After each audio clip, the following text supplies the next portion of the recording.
여기까지 말씀 제가 읽도록 하겠습니다. 여호와의 말씀이니라.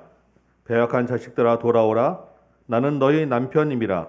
내가 너희를 성읍에서 하나와 족속 중에서 둘을 택하여 너희를 시온으로 데려오겠고 내가 또 내 마음에 합한 목자들을 너희에게 주리니 그들이 지식과 명철로 너희를 양육하리라. 여호와의 말씀이니라. 너희가 이 땅에서 번성하여 많아질 때에는 사람들이 여호와의 언약궤를 다시는 말하지 아니할 것이요 생각하지 아니할 것이요 기억하지 아니할 것이요 찾지 아니할 것이요 다시는 만들지 아니할 것이며 그때 예루살렘이 그들에게 여호와의 보좌라 일컬음이 되며 모든 백성이 그리로 모이리니 곧 여호와의 이름으로 말미암아 예루살렘에 모이고 다시는 그들의 악한 마음에 완악한 대로 그들이 행하지 아니할 것이며 그때 유다 족속이 이스라엘 족속과 동행하여 북에서부터 나와서 내가 너희 조상들에게 기업으로 준 땅에 그들이 함께 이르리라. 아멘. 앉으시기 바랍니다. 광고 말씀은 주보를 참조하시면 되겠고요. 조금 이제 더 더워져서 불편하지만 문도 좀 열어놓고 조금 소음이 들리더라도 집중해서 우리 한번 하나님께 예배 드리시기 바랍니다. 마스크도 좀 잘 쓰시고 또 갑자기 더 심해지고 있는데 여하튼 교회가 자꾸 세상에 그런 근심이 되지 않도록 우리가 좀 알아서 조심하면 좋겠습니다. 특별히 이번 한 주간 동안 저녁에 기도하실 때에는 나라와 민족의 죄를 위하여 아직 위협적으로 있는 그 북한의 압박을 잘 해결될 수 있도록 위해서 같이 기도해 주시기 바랍니다. 오늘 말씀 같이 나누도록 하겠습니다. 지난주에는 신혼에서 이혼에 이를 수밖에 없었던 그 이스라엘의 배반을 살펴보았습니다. 오늘 어린 설교 때 잘 들었죠? 예레미야가 아주 생생한 이미지로 또 여러 가지 비유로 설교를 하셨어요. 근데 그 설교 가운데 더 충격적인 것은 이스라엘의 반응이었습니다. 뭐라고 하죠? 나는 바알을 따르지 않았다. 나는 죄가 없다. 나는 문제 없다는 것이었습니다. 여러분 지금 이 자리에 어떤 마음으로 오셨습니까? 나는 바알을 따르지 않았다라는 것을 보여주기 위한 예배는 아니겠죠? 애통하는 마음으로 상한 심령으로 하나님께 나아가시기 바랍니다. 예배 가운데 진정으로 하나님을 만나고 하나님을 찾는 시간 되기를 소원합니다. 뭐 그런 일이 있으면 안 되겠지만 혹시 이 장의 그 이혼의 그런 이야기가 만일 우리의 상황이라면 하나님의 입장에서 그런 일을 실제로 우리가 당하게 된다면 여러분은 어떻게 반응하시겠습니까? 당연히 기분 좋을 일은 없겠죠.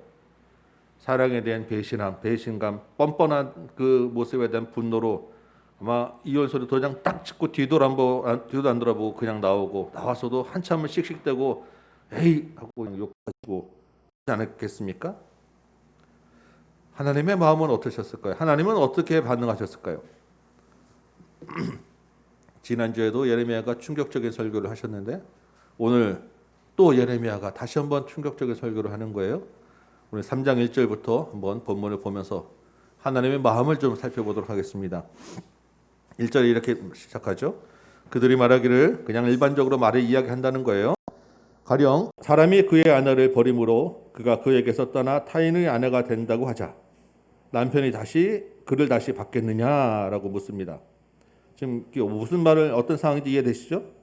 이혼한 여자가 다른 남자하고 결혼했어요.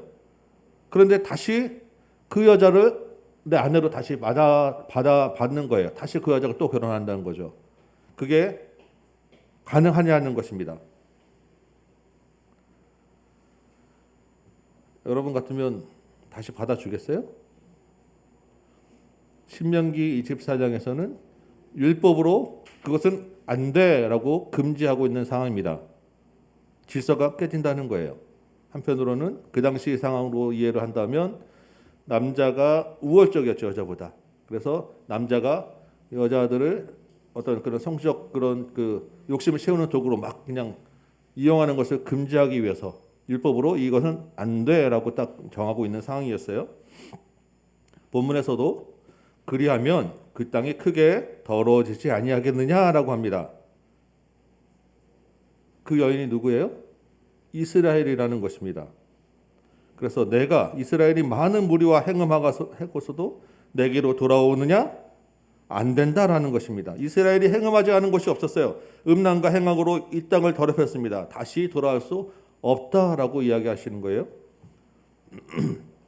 3절 보니까 하나님이 그동안 단비를 그치고 늦은 비를 없애셨어요.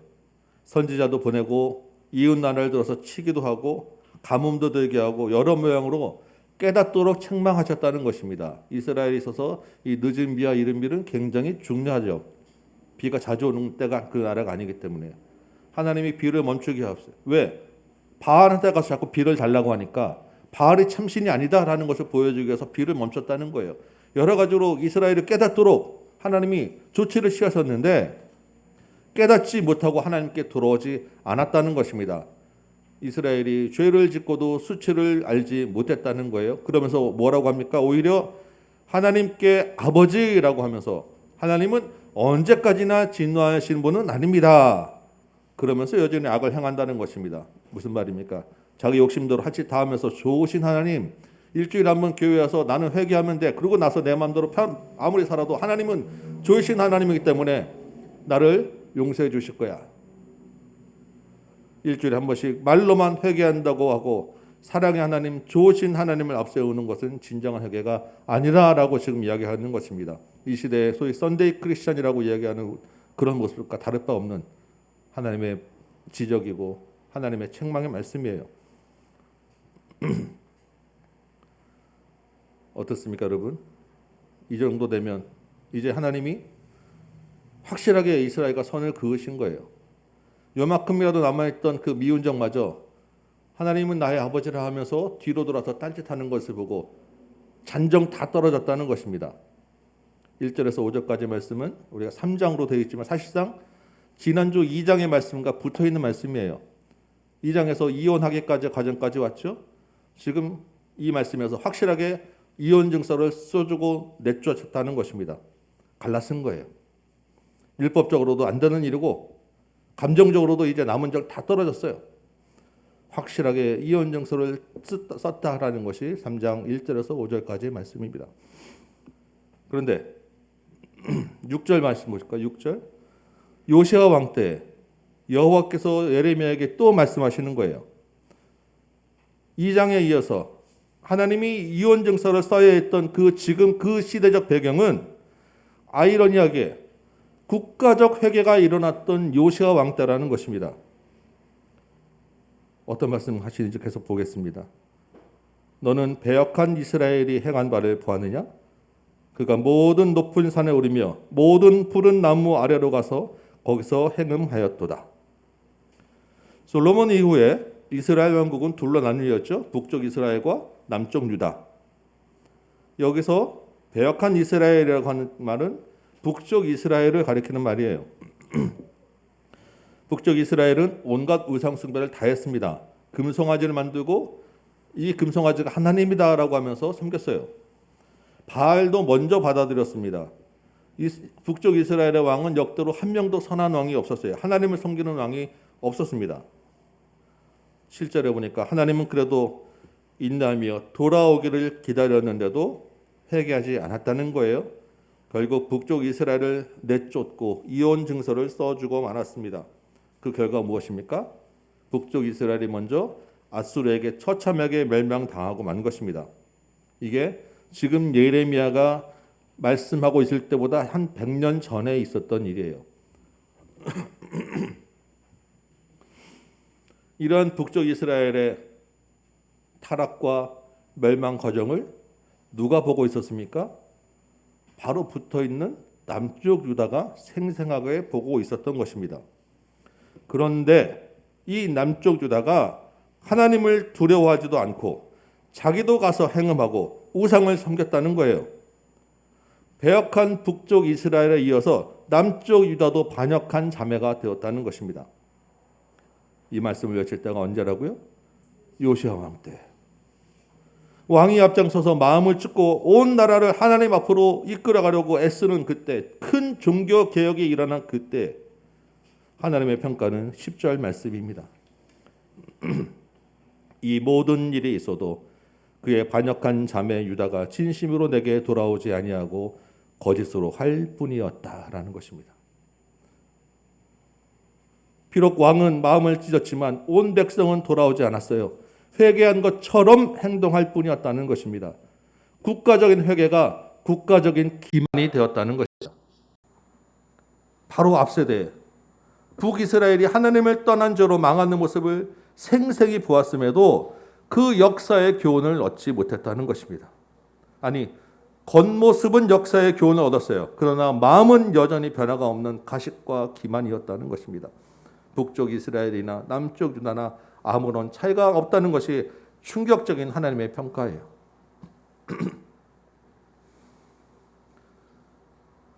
여러분, 나라든 민족이든 개인이든 역사의 교훈을 얻지 못하고 잊어버리면 실패하기 마련입니다. 시험에도 어떻게 되죠? 꼭 틀린 문제 다시 틀리죠? 그래서 중요한 게 뭐예요? 오답 노트. 틀리는 부분을 다시 한번 봐야 되는 것입니다. 여러분, 우리 국가적으로 지금 굉장히 어렵죠? 며칠 있으면 6월 25일이에요. 한국전쟁이 일어난 지 70주년이 되는 해입니다. 여전히 북한은 우리를 위협하고 있고요. 지금 그 긴장 관계가 굉장히 고조되고 있어요. 6.25 전쟁을 이렇게 잊지 않도록 불렀던 옛날 노래 있죠. 아 잊으랴 어찌 우리 그날을. 우리 많이 잊고 있었습니다. 잊으면 안 되는 날이거든요. 교회적으로는 어떻습니까? 여러분 혹시 기억하실지 모르겠어요. 2007년 한국교회 대부흥회 100주년 기념 집회가 열렸었습니다. 상암 월드컵 경기장에 한국의 모든 기독교 교단이 다 연합하여서 10만이 넘는 성도가 모여서 1907년에 있었던 평양 대부흥회 그 회개의 심정을 기억하고 부흥을 다시 일으키자 모여서 기도했었어요.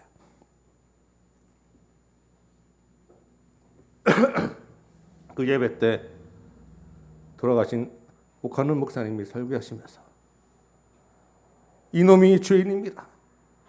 오카는 목사님 말씀이에요. 이놈이 죄인입니다. 고백하며 같이 그 말씀을 들으며 같이 기도하고 같이 손들고 울었었어요. 10여 년이 지났죠. 지금 그때 흘렸던 그 눈물과 그 회개가 지금 한국교회 어디에 있습니까? 여러분 개인적으로 은혜 받는 시간도 있으셨죠?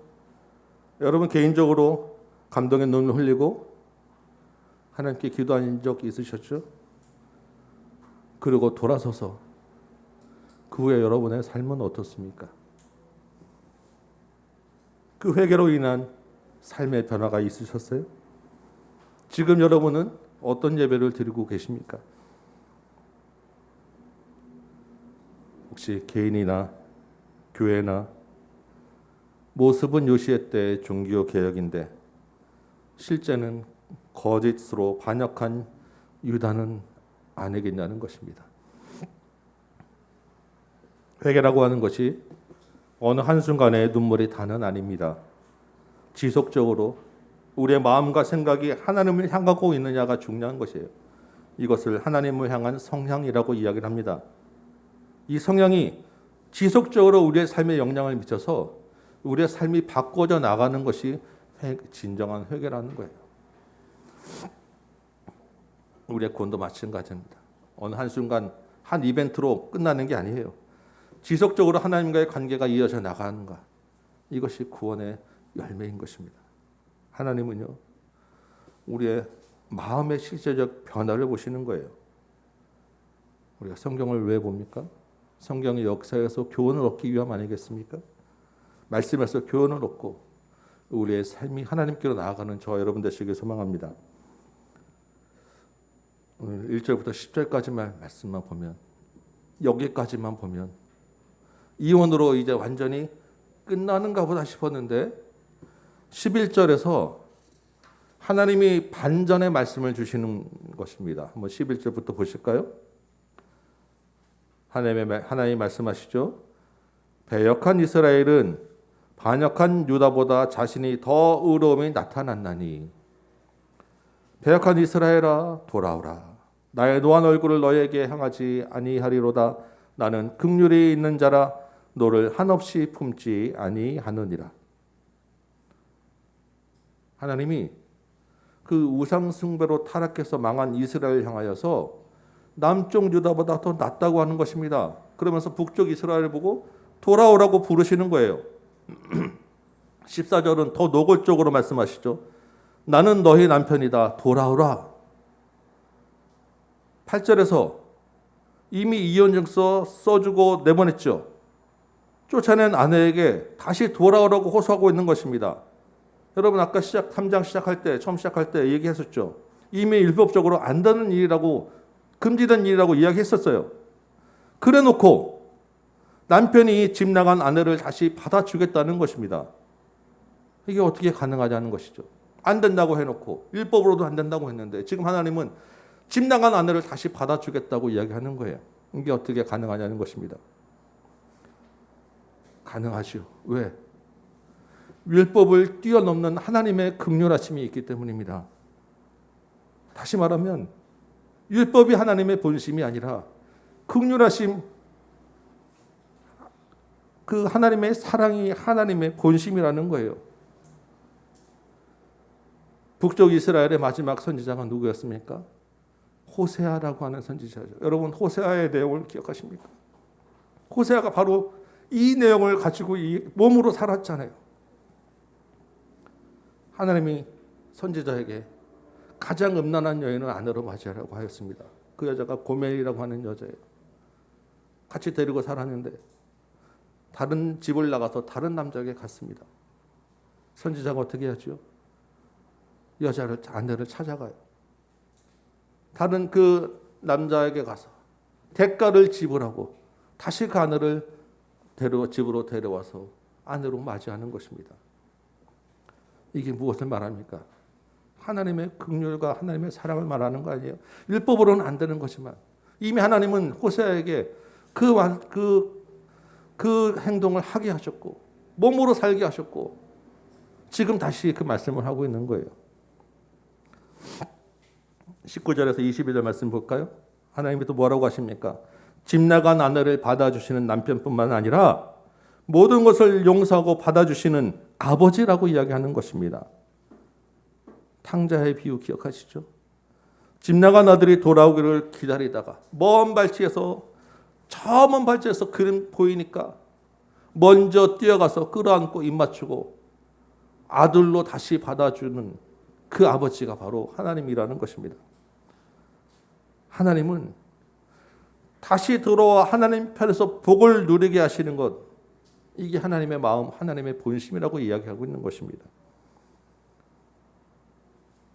여러분 이 말씀이 북쪽 이스라엘만을 향한 말씀이겠습니까?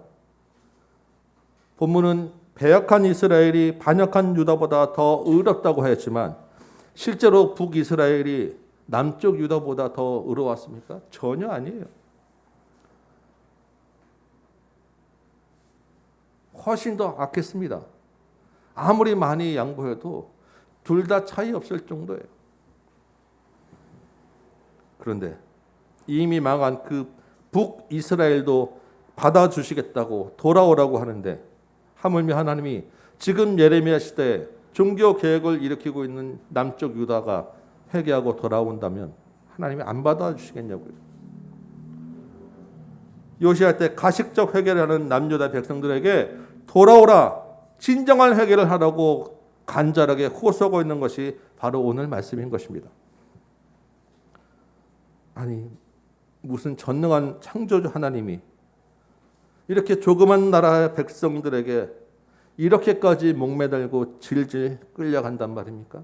왜 하나님이 이렇게 하시느냐는 것이죠. 이유가 있습니다. 이유는 하나님의 약속이 있기 때문이에요. 이들의 조상 아브라함과 맺었던 약속, 이들의 조상 다윗과 맺었던 약속이 있기 때문입니다. 북이스라엘의 배역에도 남쪽 유다의 반역에도 이들을 버리지 않고 돌아오라고 다시 받아주겠다고 호소하고 있는 것은 이들의 조상과 맺었던 약속이 있기 때문이에요. 하나님이 그 약속을 기억하고 있는 것입니다. 그런데 하나님이 아브라함과 다윗과 약속을 맺을 때 아브라함과 다윗이 무슨 특별한 일이 있었냐고요. 대등한 조건에서 약속을 맺을 수밖에 없었던 무슨 이유가 있었습니까? 아닙니다. 하나님이 긍휼하심으로 하나님의 사랑으로 아브라함과 먼저 약속을 맺으시고 다윗과 먼저 약속을 주신 거예요. 일방적인 하나님의 약속인 것입니다. 시간이 작게 흘렀습니까? 1000년이 넘는 세월의 약속이에요. 하나님이 지금도 그것을 기억하고 지키신다고, 오직 하나님의 긍휼과 사랑의 그 약속의 바탕에 있다는 것을 지금 보여주고 있는 것입니다. 여러분, 긍휼과 사랑이라고 하는 것은 하나님의 본심입니다. 하나님의 영원히 지워지지 않는 성품이에요. 그럼 하나님의 분노는 무엇입니까?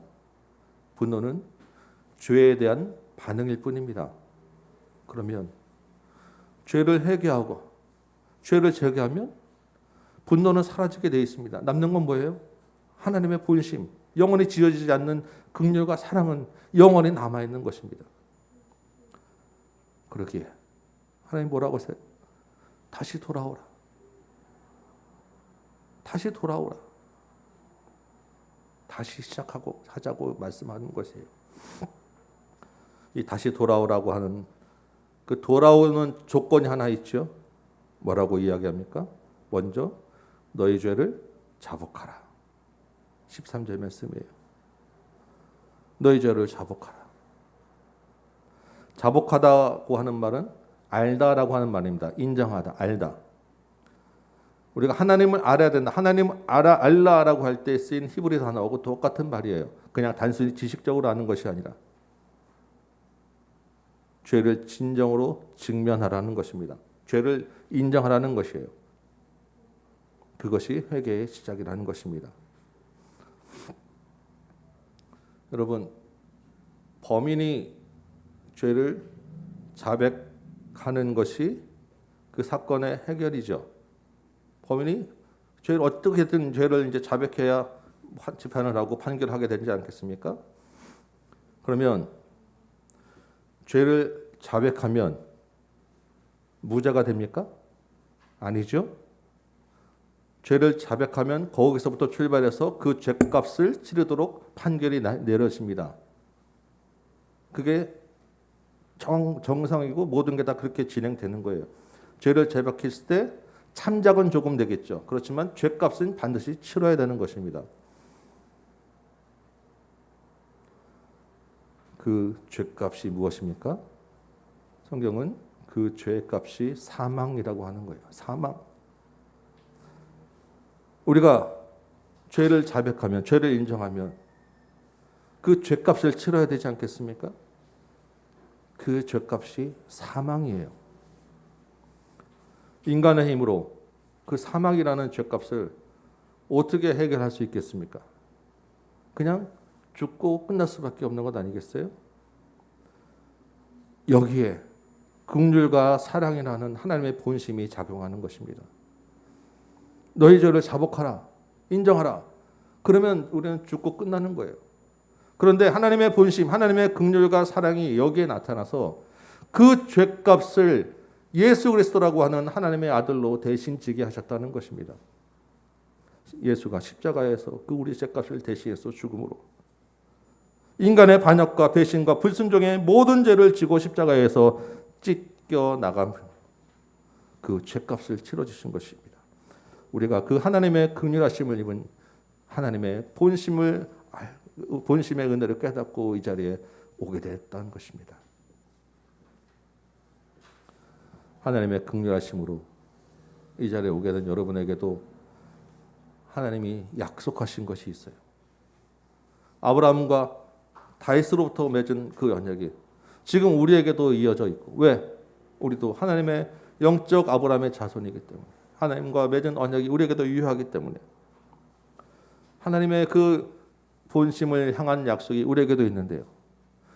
하나님이 특별히 예레미야를 통해서 우리에게 주시는 약속의 말씀들이 14절부터 또 있다는 것입니다. 한번 볼까요? 하나님 무슨 약속을 주셨는지. 14절 후반절에 보니까 하나님이 계신 곳 시온으로 데려가신다는 것입니다.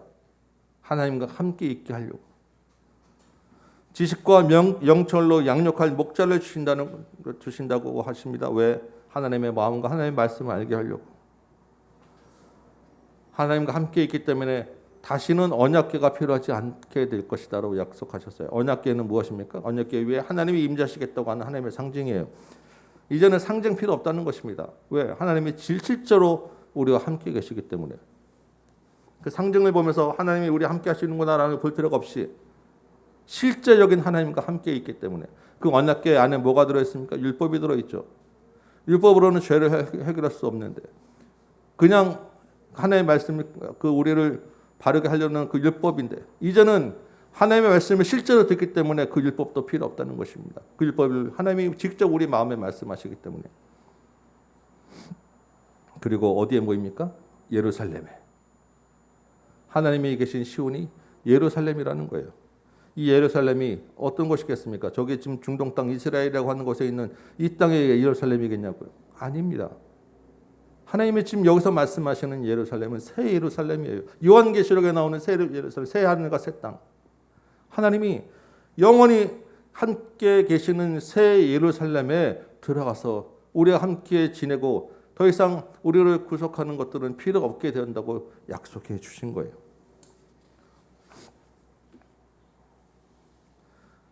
이 약속을 받는 자들은요, 북이스라엘 사람들도 아니고 남쪽 유다 사람들도 아닙니다. 새 언약 되시는 예수 그리스도를 마음에 모신 모든 하나님의 자녀된 사람들이에요. 예수 그리스도 안에서 새로운 이스라엘이 된 영적 아브라함의 자손, 영적 다윗의 자손인 것입니다. 자신의 죄를 자복하고 예수 그리스도가 대신 죄를 지어 주신 자들, 그들에게 주시는 약속인 것입니다. 저와 여러분이 그 약속 안에 있기를 소망합니다. 4장 1절 말씀, 4절까지 말씀 우리 같이 하나님이 오늘 본문의 결론으로 정리해 주시는 말씀이기 때문에 같이 마지막으로 보도록 하겠습니다. 마지막 결론인 말씀은 하나님이 돌아오라고 하는 것입니다. 돌아오라. 돌아오려거든 내게로 돌아오라. 하나님을 찾고 의지하라. 왜? 하나님은 긍휼과 사랑의 하나님이시기 때문에 용서하고 받아주실 것이기 때문에 하나님께 나오는 자에게 약속을 주실 것이기 때문입니다. 하나님의 본심이 여기에 있다는 거예요. 하나님께 돌아오기 위한 유일한 조건, 죄를 자복하는 것입니다. 자신의 죄를 신적으로 인정하는 것. 나는 죄인입니다라고 하는 그 한마디.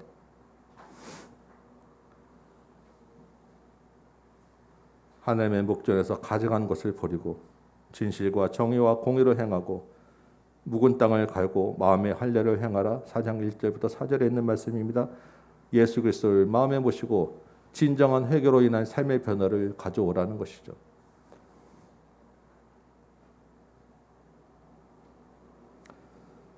그런데 예레미야 당시의 백성들, 이 예레미야 설교를 처음 들은 사람들은 회개하는 척만 했습니다. 대대적인 종교 개혁에 참여는 했지만 우상을 때려부수는 모습은 있었는데 그들의 그 마음의 묵은 땅을 갈아내지 않았던 거예요. 그들이 갖고 있는 이전의 그 종교적인 습관들, 하나님 외에 자신을 앞세웠던 그 모든 것들을 아직 버리지 않았다는 것입니다. 이들보다 불과 100년 전 북이스라엘의 멸망을 보면서도 그들은 북쪽 이스라엘과 같은 길을 가고 말았습니다. 겉모습은 아니었지만 그들의 마음의 모습은 똑같은 길을 가고 말았다는 것입니다. 결론은 하나님의 진노의 잔을 피할 수가 없었어요. 그런데 이 예레미야의 말씀을 누가 또 보게 됩니까? 포로로 끌려간 이스라엘 백성들이 이 말씀을 보게 되는 거예요. 그들의 앞세대는 이 말씀을 생생하게 귀로 들었으면서도 거부하였는데 포로로 끌려가서 도대체 우리가 왜 여기에 와서 이런 고생을 하고 있습니까라고 외치던 자들이 이 예레미야의 글을 보게 되는 것입니다. 그러면서 자신들의 조상들의 죄가 이랬었다라는 것을 깨닫게 되는 것이고, 그 죄가 여전히 자기들에게 있다는 것을 깨닫게 됩니다. 포로 기간 동안에 이 말씀을 읽으면서 하나님의 본심을 깨닫게 되고 자기의 그 묵은 땅들을 갈아내는 거예요. 곳곳에 회당을 만듭니다. 그곳에서 하나님의 말씀을 열심히 배우고 하나님의 말씀을 지키고자 애쓰며 하나님께 향한 마음을 가지고 있다가 70년 기간의 세월이 흐르게 되는 것입니다. 어떻게 되죠? 다시 돌아오게 되는 거예요. 다시 고향으로 돌아와서 성전을 짓고 하나님을 향한 예배를 드리며 감격의 찬양을 부르는 것이 포로로 끌려갔던 세대들이죠. 그런데 그들도 오래 가지 못했어요. 시간이 지나니까요. 그 마음을 갈았던 그 마음이 다시 굳어집니다. 그들에게 남는 건 뭐만 남았어요? 마음은 굳어지고 다시 예레미야 때와 같은 율법의 형식만 남게 되는 거예요. 그게 언제까지? 예수님 때까지 계속되는 것 아니겠습니까? 여러분, 우리는 성경의 역사에서 교훈을 얻어야 합니다. 우리가 성경을 보고 배워야 하는 이유예요. 지금 우리가 계속해서 이스라엘의 그 마지막 때 역사를 보고 있지요. 남쪽 이스라엘이나 북쪽 이스라엘이나 그들이 왜 망하게 되었는지 우리는 이미 잘 알고 있어요. 하나님을 떠나고 하나님께 돌아오는 그 호소를 거부했기 때문입니다. 포로에서 돌아온 이스라엘의 이야기도 잘 알고 있죠. 그들의 실패도 우리가 이미 알고 있습니다. 더 중요한 것은요, 우리가 오늘 말씀처럼 하나님의 본신도 알고 있다는 것입니다. 회개한 자를 받아주시고 회개하고 돌아오는 자를 받아주시는 그 남편과 아버지의 마음, 긍휼과 사랑의 하나님이라는 것을 우리가 알고 있다는 것입니다. 그러면 여러분 어떻게 하시겠습니까? 아는 것으로 그치면 안 되잖아요. 우리도 똑같은 길을 가면 안 되지 않겠습니까? 여호와께 돌아가야 한다는 것입니다. 겉모습과 형식으로 이 자리에 앉아서 예배드리는 것으로 그치는 것이 아니라 우리의 마음이 온전히 하나님을 향해야 한다는 것입니다. 4장 3절의 말씀대로 마음의 묵은 땅을 갈아내고 마음에 하나님의 백성이라는 할례의 표지를 해야 하는 것입니다. 문제는 이게 내 힘으로는 한계가 있다는 것입니다. 내 힘으로 안 된다는 거예요. 죄의 진노에서 벗어나기 위해서는 진정한 회개가 있어야 되는데 이 진정한 회개가 내 힘으로는 다 이루어지지 못한다는 것입니다. 왜? 내가 죄인이니까. 내가 나에게 사망 선고를 내려야 되는데 그 마지막에 이렇게 있는 죄들을 차마 내가 직면할 수 없었던 거예요. 내 힘으로 다 죄를 없앨 수 없었다는 것입니다. 아무리 우리가 역사의 교훈을 얻고 아무리 우리가 힘써서 정의와 공의로 살려고 해도 아무리 내 힘 다 묵은 땅을 갈아내려고 해도 우리 힘으로 완전히 되지 못한다는 거예요. 그럼 우리는 하나님께 돌아갈 수 없느냐? 여기 아까 하나님의 본심이 있다고 말씀드렸잖아요. 무엇이 있습니까? 예수 그리스도. 예수님을 마음의 주인으로 모시고 예수의 힘을 의지하여 예수의 보혈을 의지하여 우리의 마음을 갈아낼 수 있는 거예요. 여러분, 우리가 매 시간마다 예수님의 이야기를 하고 예수님을 의지해야 된다고 말씀하시죠. 예수님 만나야 한다고. 아무리 귀에 못이 박혀 들어도 우리 마음이 실제로 예수님을 향하지 않으면 우리의 삶은 변하지 않습니다. 예수의 이름을 의지하시기 바랍니다. 예수님을 마음에 정말 주인으로 모시고 우리의 죄가 완전히 갈아엎어질 때까지 그날을 향하여 나아가는 여러분 되시기 바랍니다. 말씀을 한번 정리하면서 적용해 볼까요? 오늘 본문에 나타난 이스라엘은 율법으로도 안 되고 어느 면으로 보나 받아줄 수 없는 배역하고 반역한 민족이었습니다. 지난주 본문에 따르면 나는 바알을 따르지 않았다라고 착각하고 위선적인 모습이었어요. 그럼에도 오늘 예레미야의 말씀, 예레미야를 통해 주어진 하나님의 말씀은 그들에게 돌아오라고 하시는 말씀입니다. 그들을 향한 하나님의 본심은 그 반역하고 배역한 이스라엘을 향해서도 긍휼과 사랑을 베풀겠다는 것이 하나님의 마음이라는 것입니다. 이 말씀을 이 시대에 저와 여러분에게 오늘 이 자리에서 듣게 하신 것은 하나님의 마음이 어떤 마음이겠냐는 것입니다. 이 하나님의 본심을 알라. 이 긍휼과 사랑에 하나님께 돌아오라는 건 아니겠습니까? 지금 우리는 코로나로 인해서 경제적으로, 정서적으로 굉장한 압박을 받고 있고 위축되고 있어요. 국가적으로도 정치적 혼란도 있고 북한의 압박 속에서 어려운 시기를 겪고 있습니다. 이때 위로가 되고 소망의 빛을 비추어야 할 교회는 지탄의 대상이 되고 있습니다. 예배조차도 우리가 떳떳하게 드리지 못하잖아요. 신앙의 성장을 위한 교제와 모임과 교육이 있어야 되는데 아무것도 못하고 있어요. 그런데 이때 오늘 우리에게 주시는 하나님의 말씀은 마음에 묵은 것을 갈고 죄를 자복하라는 것입니다. 사랑의 하나님, 긍휼의 하나님께 돌아오라는 거예요. 민족이나 교회나 개인이나 길은 오직 예수 그리스도밖에 없다는 것입니다. 여러분의 마음이 먼저 이 예수 그리스도로 인하여 갈아엎어지기를 소망합니다. 혹시 아직 내가 버리지 못한 것들이 있으십니까? 아직 내가 하나님을 따르는 척하는 그런 위선을 보이지만 속으로는 내가 내 힘으로 하려고 나를 나타내고 했던 마음이 아직 남아있지 않습니까? 주님 앞에 다 내어놓으시기 바랍니다. 주님을 의지하시고 나와 내 가족이 먼저 예수님이 주인 되는 가정으로, 예수님이 주인 되는 삶으로 갈아엎으시기 바랍니다. 이 일을 위하여 오늘 여러분 기도하시기 바랍니다.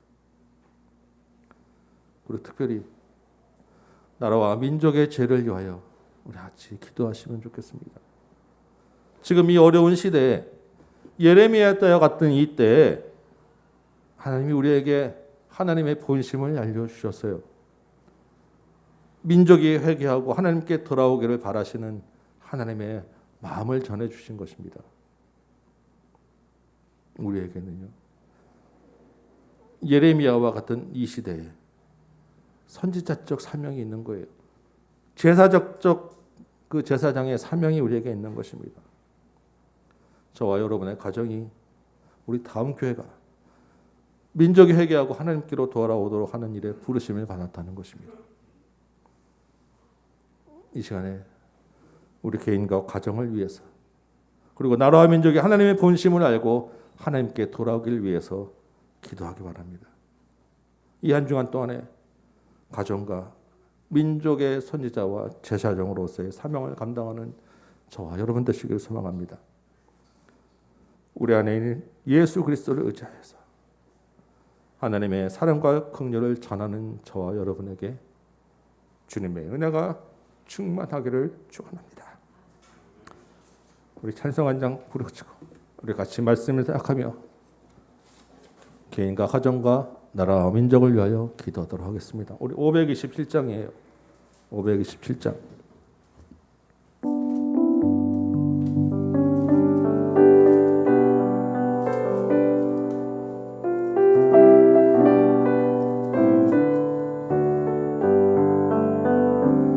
어서 돌아오, 어서 돌아마로. 지은 죄가 아무리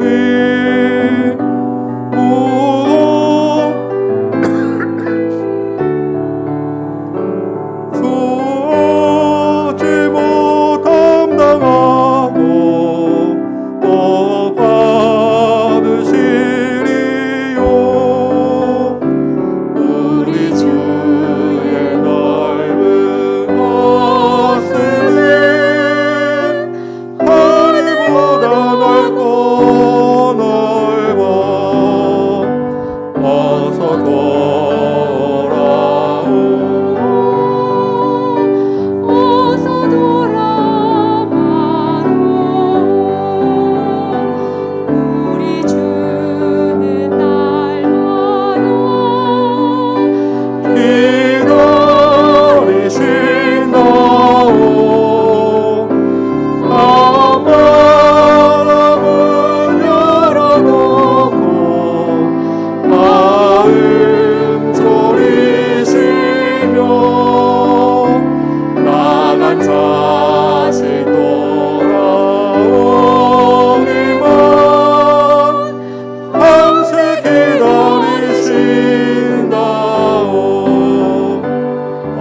우리 주님의 품 안에서는 용서받지 못할 것이 없습니다. 하나님의 본심은 사랑과 긍휼이에요. 예수 그리스도를 의지하여 하나님께 돌아온 진정한 회개를 바라고 계십니다. 여러분, 우리의 삶을 돌아보시고 우리의 마음을 돌아보시고 이 시간에 예수의 이름을 의지하여 버리지 못한 것, 가증한 것, 버려야 될 묵은 땅을 갈아엎으시기 바랍니다. 주님, 나를 도와주시옵소서. 주님, 나를 만나 주옵소서. 우리의 가정이 먼저 하나님께 돌아가는 가정 되도록 위해서 기도하시고, 이 시대의 이 나라와 민족의 죄를 위하여 이 민족이 하나님께 돌아온 민족이 되도록 같이 한번 기도하도록 하겠습니다. 기도합니다. 아버지 하나님, 이제껏 신앙생활하면서